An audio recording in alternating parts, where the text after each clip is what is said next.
In the name of Allah, who is most merciful and beneficial. Today, our topic is pre-incorporation contracts. As you know that we already have discussed the promoters. So today we will discuss next topic, that is incorporation, pre-incorporation contracts. यानी कि जब आपने कोई business incorporate करवाना है, उससे पहले जो आपने प्री इनकॉर्पोरेट, जो उससे पहले आपने कॉन्ट्रैक्ट करने हैं, that is called pre contracts, pre incorporate contracts. ठीक है, तो हम इसे देखते हैं। आज हम क्या करेंगे कि इनके बारे में कि क्या डेफिनेशंस हैं, क्या क्या कहलाती हैं और कब किए जाती हैं, किस लिए किए जाते हैं। तो आज हमने डिटेल्स प्री इनकॉर्पोरेट कॉन्ट्रैक्ट्स को पढ़ना है। तो ये कंपनी का एक पार्ट है। जब कंपनी फॉर्म होती है तो उससे पहले जो कॉन्ट्रैक्ट होते हैं उसे हम डिस्कस करेंगे कि in Pakistan after the formation of any company it becomes a separate legal entity.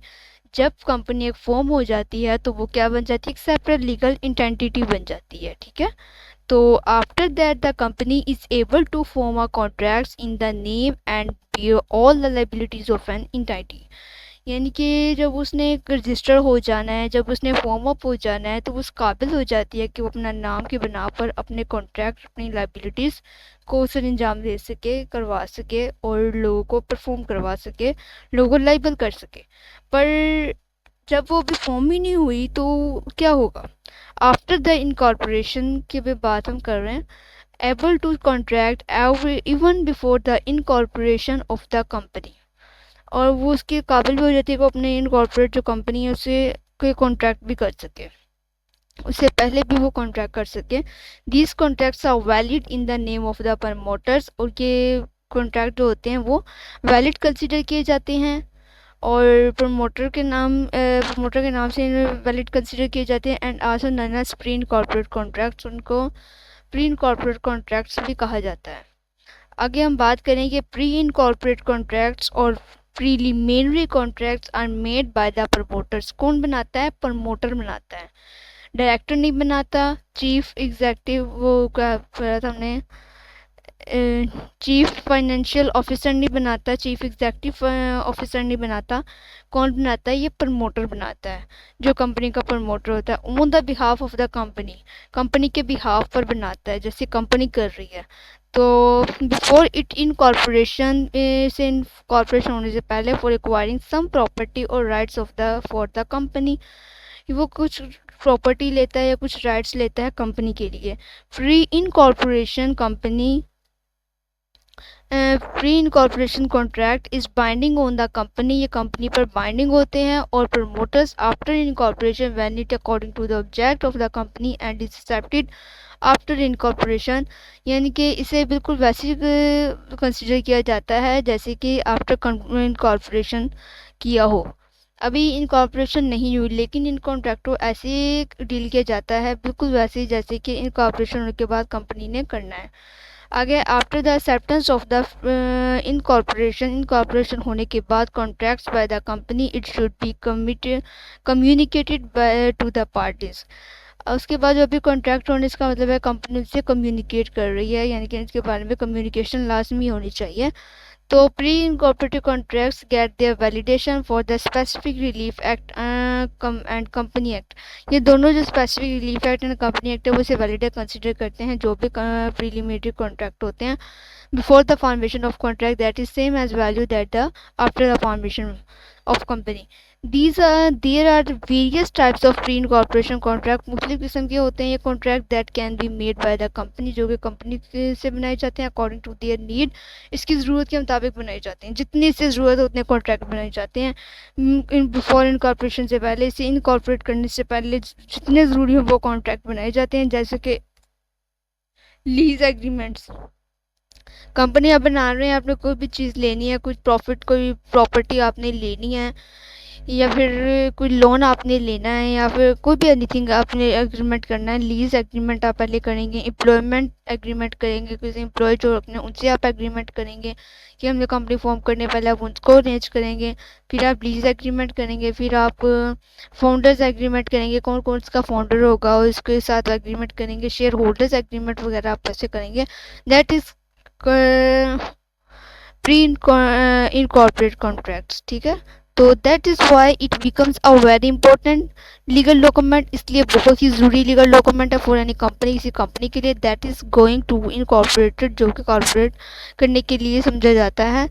और for the any promoters who are going to incorporate, जो कि प्रमोटर्स हैं कंपनी को इनकॉर्पोरेट करने जा रहे हैं, देयर वन शुड नो, उन्हें पहले पता होना चाहिए the essential clause of the pre incorporation contract. उन्हें इस बात का लाजमी इल्म हो कि हम इससे पहले हमने प्री इनकॉर्पोरेट कॉन्ट्रैक्ट को फॉर्म करना है, उसके बाद हमने इसे इनकॉर्पोरेट करना है, यानी कि रजिस्टर करना है। Which out to be included the contract to make it more beneficial and how to draft it. तो इस बारे में ये जानना बहुत ज़रूरी है कि इसे कैसे आपने ड्राफ्ट करना है और कैसे आपने इसको अपने लिए बेनिफिशियल बनाना है to form a company. The most important clause of the pre incorporation contract such as, इसकी जो सबसे ज़रूरी क्लॉज होती है वो ये है, कॉर्पोरेट नेम, आपने नाम बताना है, ऑब्जेक्ट क्लॉज बताना है कि आप किस ऑब्जेक्ट के लिए कर रहे हैं, ठीक है। जब भी आपने कॉन्ट्रैक्ट करना है आपने पहले कंपनी का नाम बताना है, कॉर्पोरेट जॉब कर रहे हैं वो बताएं, उसके बाद उसका ऑब्जेक्ट भी बताएं कि किस ऑब्जेक्ट से कर रहे हैं, इसका कोई प्रॉफिट जो अर्न होगा वो कितना डिस्ट्रीब्यूट कर सकते हैं आप, यानी कि इसका प्रॉफिट होगा भी नहीं या फिर ये पब्लिक वेलफेयर के लिए बनाई गई कंपनी है। तो कोई भी ऐसा ऑब्जेक्ट जो भी आपने एक्सप्लेन किया है या सोचा है आपका विजन है वो आपने बताना है। टर्म्स एंड टर्मिनेशन क्लॉज, इसकी टर्म्स एंड टर्मिनेशन भी आपने बतानी है, इससे कितनी टाइम तक ये वर्क करेगी और इसको कब बंद कर दिया जाएगा, तो ये भी आपने साथ में लिखना है, ये लाइफ टाइम है। Again methods of the enforcing, इसको इन्फोर्स करवाने का जो एग्रीमेंट है वो कैसे होगा, after the incorporation of agreement and so on. जब कंपनी जो होगी, हमारा एग्रीमेंट जो होगा वो कंपनी बन जाएगी, उसके बाद जो एग्रीमेंट अगर कोई कह लें कि अपनी बात से पे ना पूरा हो जाए तो उसे हमें कैसे इन्फोर्स करवाना है वो भी आपने लिखनी है। मेथड्स ऑफ इन्फोर्सिंग लिखनी है, ऑब्जेक्ट लिखना है, टर्मिनेशन टर्म्स क्लॉज बतानी है, ऑब्जेक्टिव क्लॉज बतानी है, कॉर्पोरेट नेम बताना है। ये 4-5 चीज़ें आपने लाजमी हर कॉन्ट्रैक्ट में लिखनी है, फ्री कॉर्पोरेशन जो कॉन्ट्रैक्ट है। एक बार फिर से देख लें, कॉर्पोरेशन का नाम, ऑब्जेक्ट क्लॉज, उसका object, terms and termination clause, methods of the enforcing agreement after the incorporation of enforcement agreement and so on. Got it. तो आगे हम बात करेंगे प्री इनकॉर्पोरेशन कॉन्ट्रैक्ट। अगर मैं बात करूं तो contracts that are made on the behalf of the company by the promoters, वही बात आ गई कि ये प्रमोटर्स के ज़रिए बनाई जाती हैं कंपनी को बिहाफ पर, बिफोर द, जब कॉर्पोरेशन नहीं हुई तो इससे पहले जो कॉन्ट्रैक्ट हैं, for gaining the some rights, कुछ राइट्स देने के लिए, लेने के लिए, एंड प्रॉपर्टी, और कुछ प्रॉपर्टी लेने के लिए, are called pre incorporate contracts. ये डेफिनेशन है इसकी, ठीक है। ये डेफिनेशन मैंने अंडरलाइन कर दी है तो इसे आपने देख लेना है, प्री इनकॉर्पोरेट कॉन्ट्रैक्ट की, सही।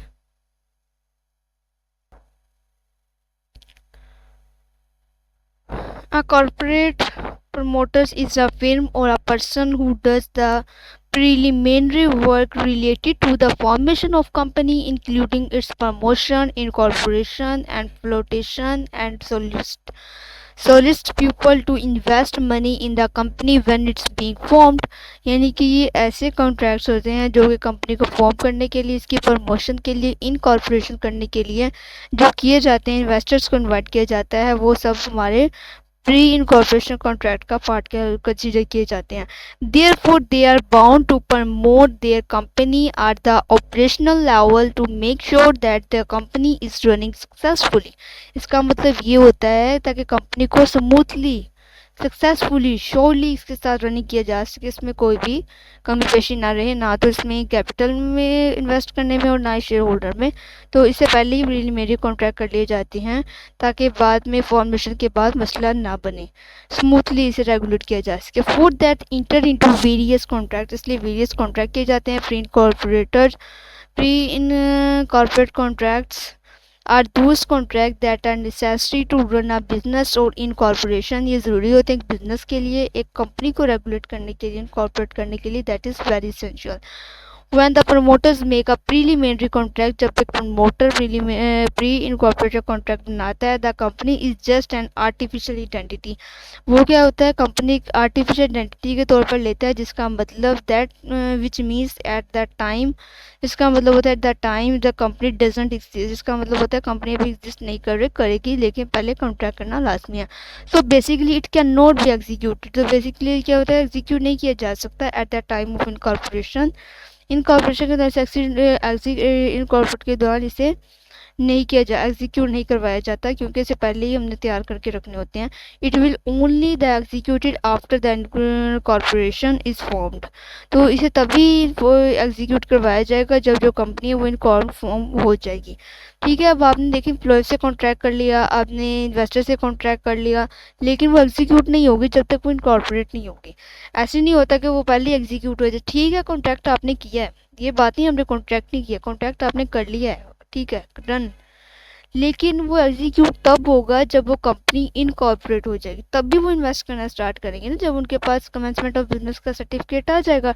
ऐसे तो नहीं होता कि बिजनेस का सर्टिफिकेट में पहले इन्वेस्ट कर दिया, एग्रीमेंट को एग्जीक्यूशन कर दिया, नो, ऐसे नहीं होगा। तो वो तब होगा जब वह इनकॉर्पोरेट हो जाएगी। Therefore the promoters who are making this contract, जो प्रमोटर जो कॉन्ट्रैक्ट बना रहे हैं बिफोर द इनकॉर्पोरेशन, वो bear all at the time, bear at the liability at the time, तो वो भी लाइबिलिटी, उससे पहले की जो लाइबिलिटी है वो यही है कि उन्होंने पहले से इनकॉर्पोरेट करवाना है।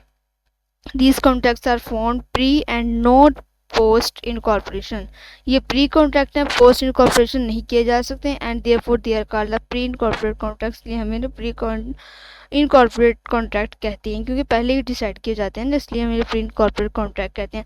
इसकी अहमियत को अगर मैं बयान करती हूँ क्यों ज़रूरी है, as we already now the incorporation of a company gives a various advantages to a person in a corporate structure, as it helps individual owners or shareholders to protect themselves from the financial liabilities and if the after incorporation। यानी कि वो कह रहे हैं कि जैसे हम पहले ही पता है कि जो कंपनी जब रजिस्टर हो जाती है तो इससे बहुत बेनिफिट होता है, जो जो कंपनी के साथ जुड़े होते हैं लोग, उनके जो शेयर होल्डर होते हैं, शेयर होल्डर्स होते हैं, उनको बहुत प्रॉफिट कंपनी से मिलता है, क्योंकि उन्होंने तो अपना अपना शेयर दिया होता है ना, तो प्रॉफिट उनको कंपनी के वर्क के हिसाब से दिया जाता है। तो इस वजह से ये जो कॉन्ट्रैक्ट है ये बहुत अहमियत के हामिल है, क्योंकि पहले ही कर लिए जाती हैं before the formation of company। It is the company that goes into debt, therefore before incorporation of any company we can consider pre-incorporate contract to decide the roles, functions and liabilities of any company before its corporation। There are two situations when the individuals can prefer to draft pre-incorporation contracts। इसमें दो situation होती हैं जिनके बना पर जो contract होते हैं वो ड्राफ्ट किए जाते हैं। कौन कौन सी वो सिचुएशंस होती हैं वो हम देख लेते हैं। तो ये बात हो रही है कि डेब्ट लेने के लिए आपने कोई कर्जा वगैरह लेना है इनकॉर्पोरेशन करने के लिए, तो उसे भी आप फ्री इनकॉर्पोरेट कॉन्ट्रैक्ट ही कंसिडर करेंगे। अगर आपने कोई डेब्ट लिया है या ठीक है लोन लिया है आपने, वो भी आपका फ्री की इनकॉर्पोरेट कॉन्ट्रैक्ट कंसिडर किया जाता है। इंटरनल एग्रीमेंट होते हैं, दो सिचुएशंस होती हैं जब आप जो अपना प्री इनकॉर्पोरेट कॉन्ट्रैक्ट करते हैं, या तो इंटरनल एग्रीमेंट होते हैं या तो बिजनेस एग्रीमेंट्स होते हैं। ठीक है, इंटरनल एग्रीमेंट्स को पहले देख लेते हैं। Before incorporation of the concern company through this agreement, कोई भी कंपनी होती है वो इसके ज़रिए एग्रीमेंट किया जाता है। हमारे कंपनी का जो इंटरनल एग्रीमेंट है वो हमारी कंपनी इसके ज़रिए करती है। इनकॉर्पोरेशन जो कंसिडर कंपनी होती है ना, उसे एग्रीमेंट के ज़रिए कंसिडर किया जाता है। We can decided about the roles, functions and liabilities of each every incorporator, who will be director, financial head, legal head, and what are the liabilities. We can draft rules and regulations of the company once it is incorporated completed. By this agreement we can also decide what benefits will given to the incorporated employees who are going to part of the company, such as apartment cares and other benefits which will they receive। इसका मतलब ये हो रहा है कि internal agreement, internal agreement ये इस तरह है, इंटरनल एक इंटरनल होता है, एक एक्सटर्नल होता है। इंटरनल का मतलब अंदरूनी, यानी कि इसके अंदर आपने पहले ही डिसाइड कर दिया जाता है कि जो हमारे एम्प्लॉयज़ होंगे उनको कितनी केयर की जाएगी, उनको क्या बेनिफिट्स दिए जाएंगे, उनको क्या रिमोनरेशन दिया जाएगा। और उसके अलावा हम ये भी डिसाइड कर लेते हैं कि क्या रूल्स रेगुलेशंस होंगे, कि कितनी हमारी क्वालिफ़िकेशन होगी जो भी एम्प्लॉय हायर करेंगे, और क्या वो टाइमिंग होगी, और उसके बाद क्या कैसे इसके क्लीनिंग के रूल्स होंगे, कब आपने कंपनी जो बनाई है उसकी प्लेस कहाँ होगी, या फिर क्या इसके मैनेजमेंट के रूल्स रेगुलेशंस होंगे, कौन कौन पर्सन इसे हायर किया जाएगा। वो सब रूल्स एंड रेगुलेशंस आपके इंटरनल एग्रीमेंट का पार्ट होते हैं। तो इसे हम मेमोरेंडम ऑफ एसोसिएशन में ना भी शो करवाएं तो ये लाजमी नहीं होता, लेकिन आपने जो प्रॉफिट गेन किया होता है, जो आपका कैपिटल होता है, वो आपने लाजमी करवाना होता है, क्योंकि आपके इंटरनल एग्रीमेंट होते हैं जो आपने अपने एम्प्लॉयज़ के साथ किए होते हैं, तो वो आपने फुलफिल लाजमी करने होते हैं। आगे हम बात करें कि होते ये भी प्री इनकॉर्पोरेट कॉन्ट्रैक्ट होते हैं ना, क्योंकि आपने पहले ही कॉन्ट्रैक्ट कर लिया। वो जब आप फॉर्म करते हैं ना, तो आप एम्प्लॉयर्स वगैरह का नाम भी लाजमी मेंशन करते हैं। उसके बाद है बिजनेस एग्रीमेंट की। अगर मैं बात करूँ तो वैन बिजनेस का वो जो शेयर होल्डर उनका भी नाम लिखते हैं। बिजनेस एग्रीमेंट वो थे when we incorporate any company, जब हम कंपनी इनकॉर्पोरेट करते हैं, then it is obvious to the company goes and deals with the various other firms and companies on the regular basis. तो जो कंपनी होती है वो ऑब्वियसली कंपनी जो होती है वो डील्स करती है लोगों को, फर्म्स और कंपनी के साथ रेगुलर बेसिस पे। ठीक है, तो so for pre incorporation contract will protect your company's operations before it is incorporated, and contract में specify the company's limited liability, not actual insurance company details. This agreement also specifies that the actual ownership will be transferred from the promoters to a company after the incorporation. इसमें ये बात हो रही है कि जो business agreement होते हैं ना, ये आफ्टर इनकॉर्पोरेशन आपने लोगों से करने होते हैं। लेन देन में आप जो लोगों से कंपनी के बारे में करते हैं, कंसिडर करते हैं, जो भी ट्रांजेक्शन्स करते हैं, वो बिजनेस एग्रीमेंट कंसिडर किए जाते हैं। ठीक है, तो आगे है pre incorporative contracts are cure role document. ये बहुत अहम होते हैं हमारे pre incorporate contracts. It is very important to incorporate any company to control और promotion of the propose business during the pre incorporation period. कि जब आप कोई भी इनकॉर्पोरेट स्टेट में होते हैं ना, तो आपको पहले प्री का मतलब ही पहले आपने देख लेना है। जब भी आपने कंपनी रजिस्टर करवानी है, तो आपके लिए बहुत ही ज़रूरी है कि आप इस कॉन्ट्रैक्ट को पहले ही डिसाइड करें, ताकि ये ना हो कि कंपनी फॉर्म हो जाए और आपके एम्प्लॉयज़ का पता ना हो, आपकी लीज़ का पता ना हो, आपने लीज़ क्या करनी है, मॉर्गेज क्या करनी है, या आपने कहाँ से क्या कितना शेयर होल्डर रखने हैं, ऐसे कोई रूल्स रेगुलेशन ना बने हो। तो फिर वो कंपनी के तो आपको फीसेस वगैरह, रजिस्ट्रेशन की फीसेस तो आपको आ जाती है ना, उसका तो एक्सपेंस हो जाता है। अब आपने नहीं डिसाइड किया तो आपकी गलती है, तो बेहतर है कि आप पहले प्री इनकॉर्पोरेट कॉन्ट्रैक्ट कर लें। An absolute matter, by drafting the pre-incorporate contracts which promoters ensure that everyone who involves in the incorporate of company should be clear about the ideas, strategies, have a proper understanding of the business which have to avoid future disputes. ये बात हो रही है कि promoter से कहा जा रहा है कि प्रमोटर ने ये कॉन्ट्रैक्ट करने हैं, जो प्रमोटर जिसको विजन है कंपनी बनाने का, अगर उसने सोच लिया है कि मैंने कंपनी बनानी है, मैंने इसे प्रमोट करना है, ठीक है, उसने रजिस्टर करवानी है, तो उसको ये चाहिए कि वो इनकॉर्पोरेट कंपनी जो कर रहा है, वो उसकी जो राज रेगुलेशंस को स्ट्रेटजीज जो रखी हैं, आइडियाज़ जो उसके हैं, वो प्रॉपरली अंडरस्टैंड करवाए लोगों को। और इसके अलावा ताकि इससे ये होगा कि वो जो फ्यूचर डिस्प्यूट अराइज होंगे उनसे वो बच जाएगा, क्योंकि उसने पहले लोगों को अवॉइड कर दिया है, पहले उसने सब कुछ अवेयर कर दिया, उसके बाद वो एग्री हों तो वो उनकी कंसेंट होती है। तो इसमें हमारा प्रमोटर जो है वो रिस्पॉन्सिबल लाइबल नहीं होता, बट अगर वो नहीं करता तो फिर वो लाइबल हो जाता है। अगर मैं की कॉन्फ्रेंसेस ऑफ मेंबर की बात करूं, तो इसमें ये होता है कि दिस एग्रीमेंट ले out the basic structure and functions of the company what will be the, जो ये होंगे, जो भी एग्रीमेंट में का स्ट्रक्चर होगा वो कुछ ऐसा होगा, और उसके फंक्शन कंपनी का ये होगा, name of the company, company का नाम, its purpose, its vision, who will be the directors, who will be the roles, what will be the roles, what should be the capital investment of the promoters and so on. ये बात हो रही है कि आपने company का नाम, company का मकसद, कंपनी का विजन यानी कि उसका जो ख्वाब आपने वो बताना है, और कौन डायरेक्टर होगा, कौन इसका क्या रोल होगा, और उसके अलावा कौन इसमें इन्वेस्ट कर रहा है, कितना कैपिटल लगाया जा रहा है कंपनी को। तो ऐसे आपने सब कुछ आपने प्री इनकॉर्पोरेट कॉन्ट्रैक्ट में एक्सप्लेन करना है। सो व्हाइल ड्राफ्टिंग यानी pre incorporate contract and negotiating, जब आप किसी से कॉन्ट्रैक्ट कर रहे हो या नेगोशिएशन कर रहे हो, it is the following are the key contracts which should keep in mind. तो आपको ये अपने जहन में रखना है, आपको ये जहन नशीन करना है कि ये बात आपके रूल्स लाजमी होनी चाहिए कि आपका विजन क्या है, आपका पर्पस क्या है, आपकी कंपनी का नाम क्या है, आपके डायरेक्टर्स कौन से हैं, और आपका रोल, और आपके इन्वेस्टर्स कितने हैं, आप कितना शेयर कैपिटल शेयर लगा रहे हैं। तो बेसिक प्रिंसिपल एंड स्ट्रक्चर क्या होता है कि टू इंक्लूड पर्पस क्लॉज, जब भी आपने पर्पस क्लॉज दाखिल करनी है विच डिफाइन, जो कि जाहिर करेगी what should B main purpose of the company, company का मेन मकसद क्या होगा, और शेयर होल्डर्स क्लोज, और शेयर होल्डर क्लोज आपने बतानी है, कितने शेयर होल्डर्स होंगे, कितना कितना एक शेयर होगा।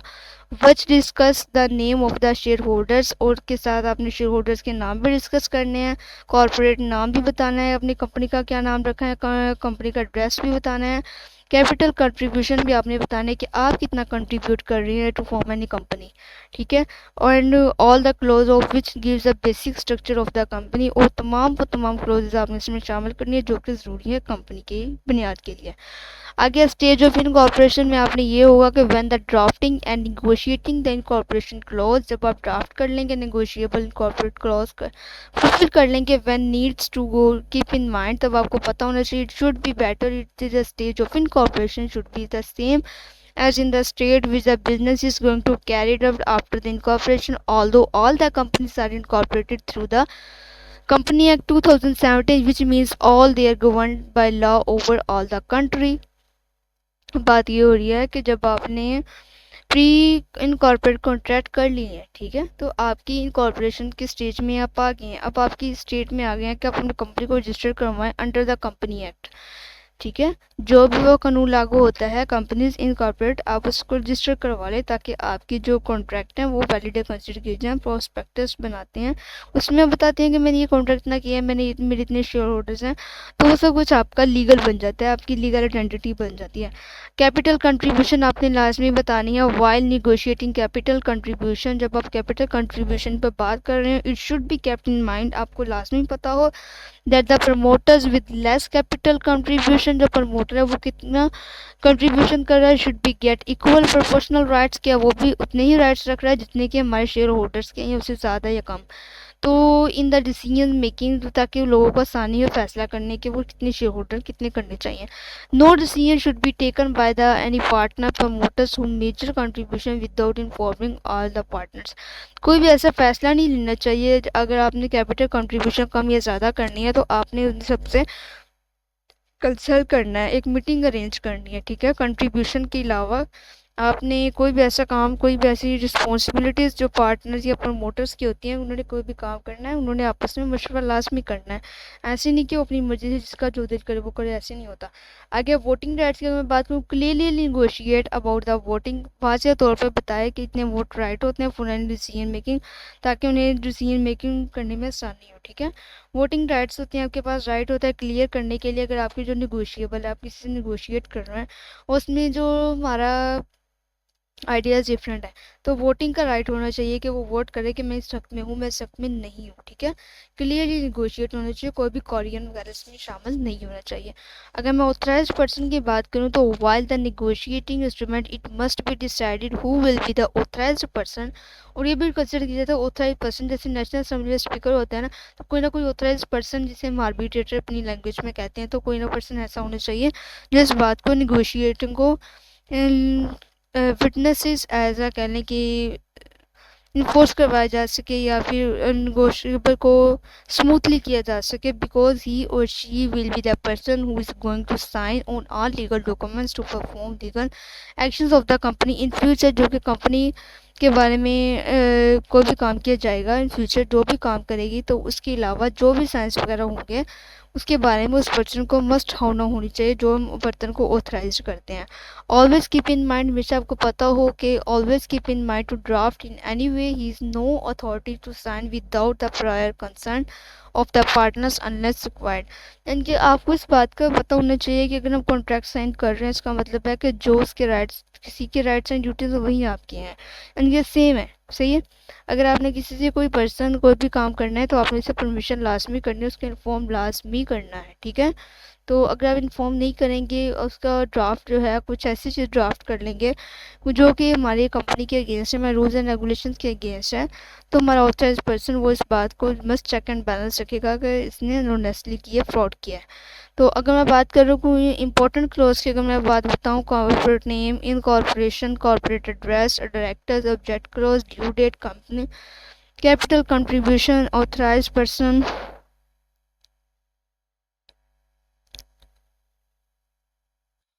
इंपॉर्टेंट क्लोजेस ये होती हैं जो कि आपने इनकॉर्पोरेटेड कॉन्ट्रैक्ट में लाजमी एंटर करनी होती हैं। तो आज हम इन क्लोजेस को पढ़ेंगे। कॉर्पोरेट नेम, पहले आपने नाम बताना है, name of the company which is going to be incorporated, जो कि आप कंपनी को इनकॉर्पोरेट करने जा रहे हैं, ठीक है।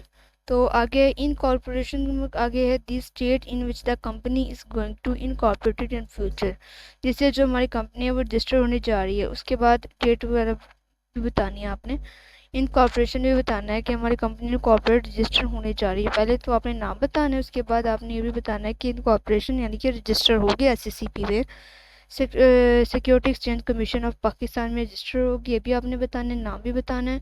कॉर्पोरेट एड्रेस भी बताना है कि आपका कोई बिजनेस का एड्रेस क्या है, कि जिस official address of the business which is mention in the memorandum of association and article of association is mention here.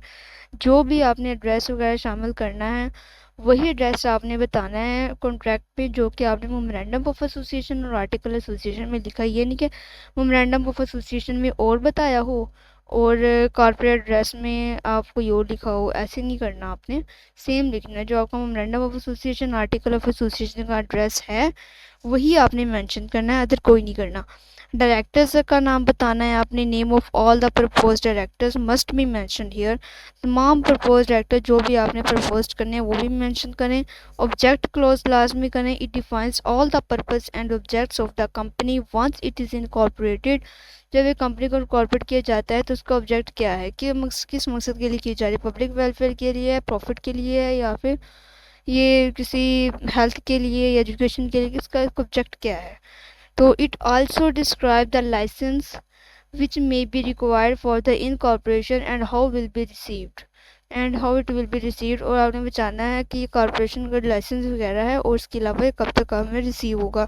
Due date बतानी है, the targeted date on which all the procedures of the incorporation are completed. आपने बता दें due date है, ये होता है targeted date का, इतनी देर तक हमारी कंपनी जब वो इनकॉर्पोरेट हो जाएगी and the company is finally going to be incorporated, और उसे मुकम्मल तौर पर इनकॉर्पोरेट कर दिया जाएगा। ये हमारी कंपनी जो है इतनी डेट को हमारा टारगेट है कि कंपनी जो है वो इतनी यानी कि 10 तारीख तक ये कंपनी जो है वो इनकॉर्पोरेट हो जाएगी और हमारा जो बिज़नेस है वो स्टार्ट हो जाएगा। तो आपने ड्यू डेट लाजमी बतानी है। कैपिटल कंट्रीब्यूशन आपने बताना है कि कितना कंट्रीब्यूशन किया जा रहा है इस कंपनी को फॉर्म करने के लिए। This clause discuss the what will be the total capital, क्या कैपिटल कंट्रीब्यूट किया जाएगा ऑफ ऑल द सब्सक्राइबर्स, तमाम subscribers, and what should B mode of the subscription, और उसका सब्सक्रिप्शन का मोड क्या है होना चाहिए, ये भी आपने बताना है। आगे बैंक अकाउंट भी आपने लास्ट में बताना है, ये भी बहुत इंपॉर्टेंट क्लॉज है। Bank account it discuss the opening of the separate corporate bank account in the name of the company. Basic तौर पर जो कॉर्पोरेट कम बैंक है ना, उसका जो कंपनी का अकाउंट होता है वो भी सेपरेट ही होता है, तो उसी को पहले आपने ओपन करवाना है। And who will B authorised signatory, who will be reasonable carry the all the transactions in the name of the company, कि आपने कोई अकाउंट ओपन करवाना है हमारी कंपनी के नाम से, उसी में सब ट्रांजैक्शन की जाती हैं ताकि वो आपका प्रूफ रहे क्या ट्रांजैक्शंस आपकी हुई हैं। तो इस वजह से बैंक अकाउंट भी आपने अपना सेपरेट रखना है कंपनी का। आगे है ऑथराइज्ड पर्सन, आपने लास्ट में बताने कौन कौन से पर्सन ऑथराइज्ड हैं। This clause discuss who is the authorised person to carry out all the actions in the company.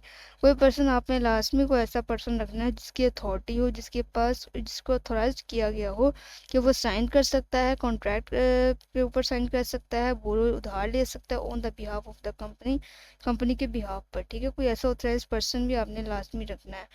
आगे है reimbursement of the expenses. This clause talks about the reimbursement of money share holders and all the persons for the handling all the incorporation matters.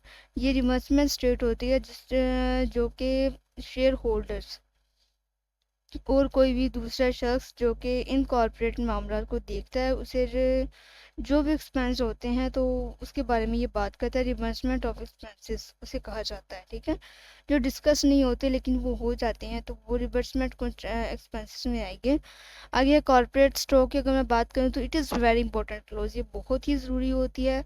That discuss all the authorised and issues share capital, जो कि authorised और issue share holder company के से की जाती है। It also discuss, इसमें बयान किया जाता है इन डिटेल तमाम मालूमात about what is the total authorised company capital, क्या टोटल ऑथराइज कैपिटल है कंपनी का, what is the issued capital, क्या इसका कैपिटल इशू है, और व्हाट इज़ द पेड, और क्या पेड और अनपेड है capital of all shareholders the company is going to incorporated, क्या शेयर होल्डर्स हैं जो जिन्हें यूज़ करके आप कंपनी को इनकॉर्पोरेट करवाने जा रहे हैं।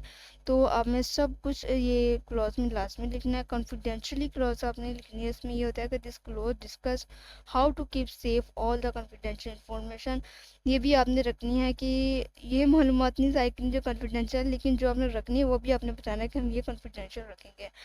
Shared among the promoters and other during the process of the incorporation to whom should the liability lies it is breach, उनको ही आपको पता होना चाहिए कि कौन सी चीज़ आपने कॉन्फिडेंशियल रखनी है, वो लोग जो लाइबल हैं during if they breach the contract.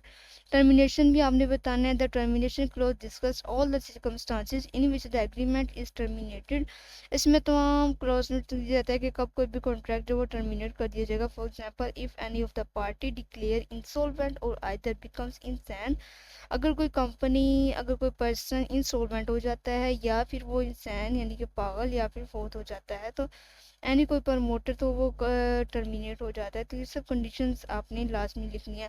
ये 14 कंडीशंस है मेरा ख्याल है ना, देख लें। कंपनी का नाम, incorporation, corporate address, director, object clause, due date, capital contribution, bank account, authorised person, reimbursement of expenses, corporate stock, और इसके अलावा जुरिस्डिक्शन ऑफ कोर्ट, ये और कॉन्फिडेंशियल टर्मिनेशन, ये 14 पॉइंट्स आपने लास्ट में डिस्कस करने हैं। जुरिस्डिक्शन ऑफ कोर्ट का मतलब होता है discuss what is the jurisdiction of the court, किस कोर्ट की जुरिस्डिक्शन है कि for any matters which arises in the company in future, अगर कंपनी में कोई डिस्प्यूट राइज होता है, क्योंकि शेयर होल्डर बात में हमने टेरिटोरियल का पढ़ा था कि टेरिटोरियल जुरिस्डिक्शन होती है या फिर एब्सोल्यूट होती है, जो भी होता है कि अगर बात पेकुनियरी जुरिस्डिक्शन होती है तो आपने पहले डिस्कस कर लेना कि अगर आपको कोई इन केस कोई फ्यूचर में कोई डिस्प्यूट राइज होता है तो आप कौन सी कोर्ट की जुरिस्डिक्शन लगाएंगे, उस पर कौन सी कोर्ट उसको हेयर करेगी।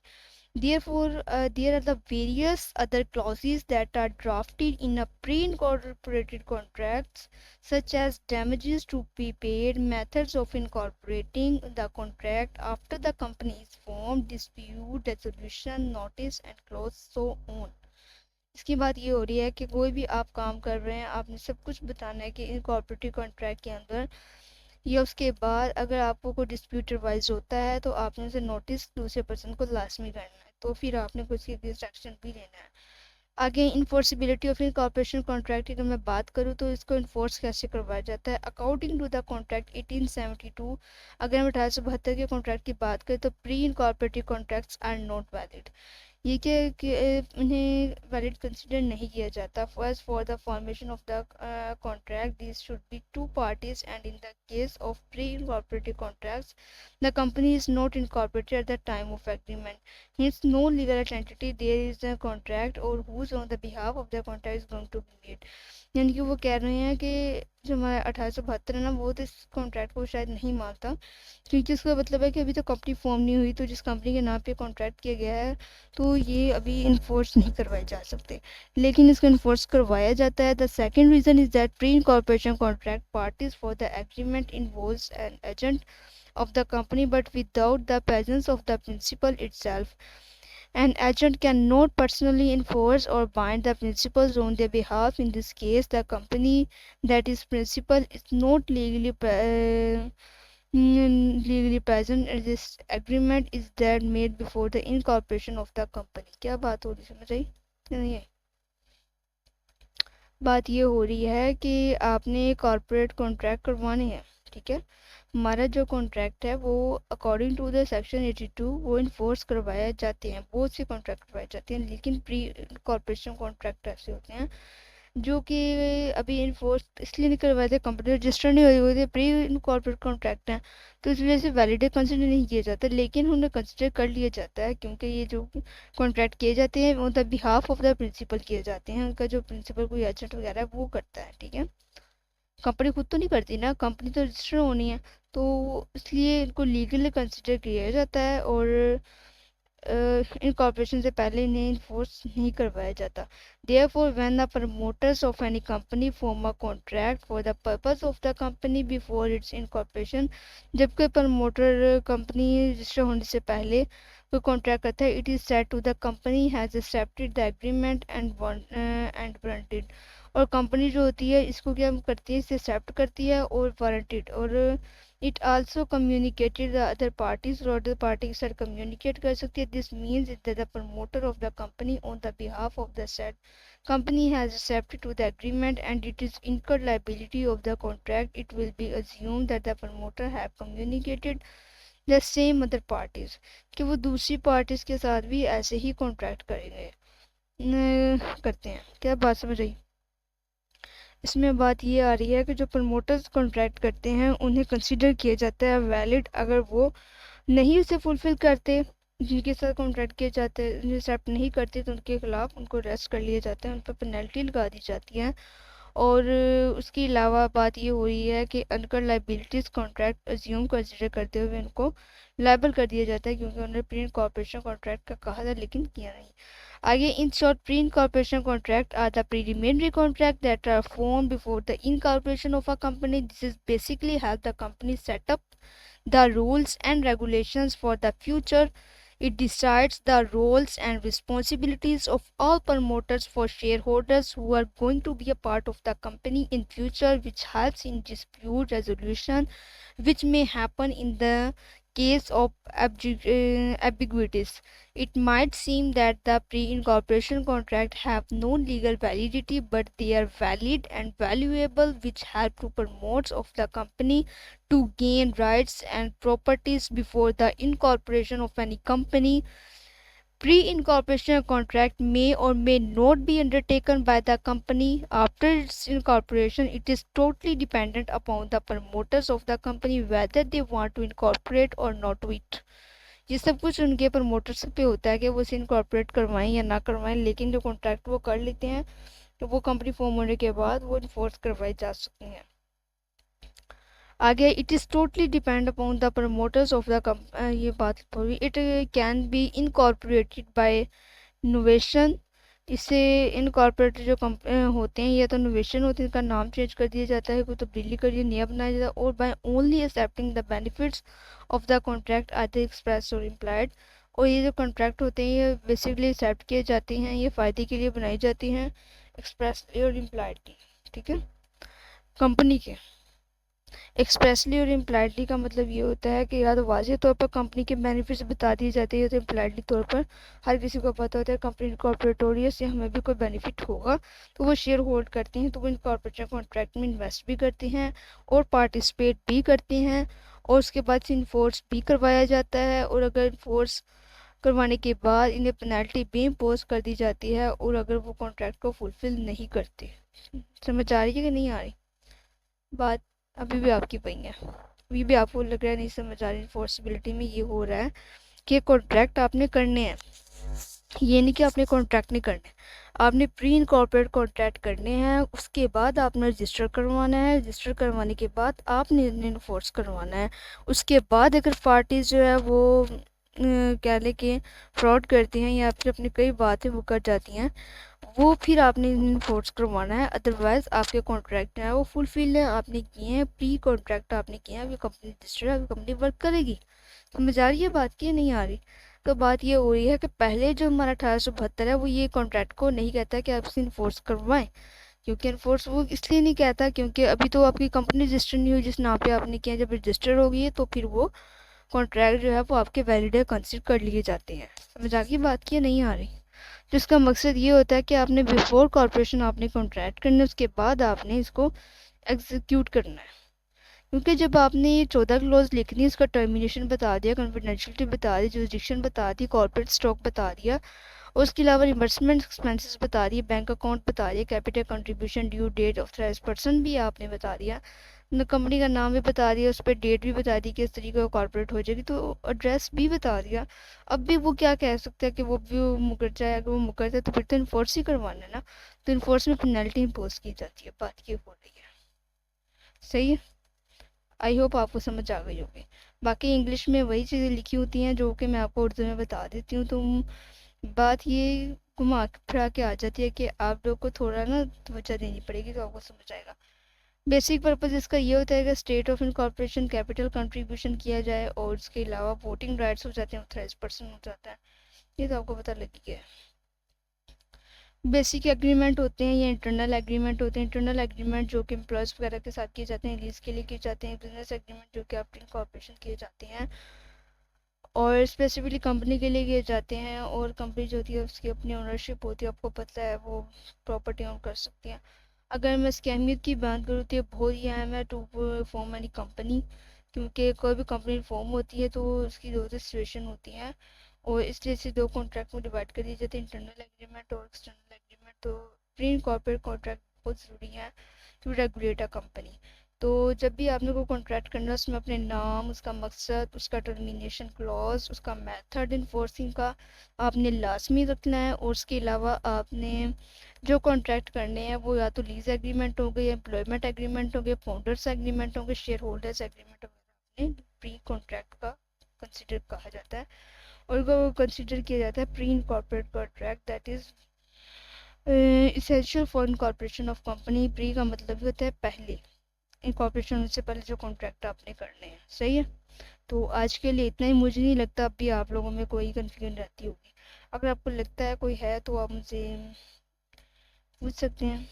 सही है, तो आज के लिए इतना ही। प्री कॉर्पोरेट कॉन्ट्रैक्ट को अच्छे से देख लें, क्योंकि पहले प्रमोटर्स को डिस्कस कर चुके हैं, आज हमने प्री कॉर्पोरेट कॉन्ट्रैक्ट को कर लिया है जो कि प्रमोटर्स के जरिए किए जाते हैं, that is done by the promoters, pre incorporation contracts. जी, कॉन्ट्रैक्ट की टाइप्स होती हैं वाइड, वॉइड। वॉइड तो आपको पता है, वो तो नॉन इन्फोर्सेबल बाय लॉ होते हैं, वो कंडीशनल भी हो सकते हैं। कुछ भी कॉन्ट्रैक्ट आपने लीज पे रखना है, टाइम पीरियड, ड्यूरेशन, टाइम आपने बताने हैं। सही है, हाँ जी, कोई भी कॉन्ट्रैक्ट होता है। सही है, अल्लाह हाफिज़।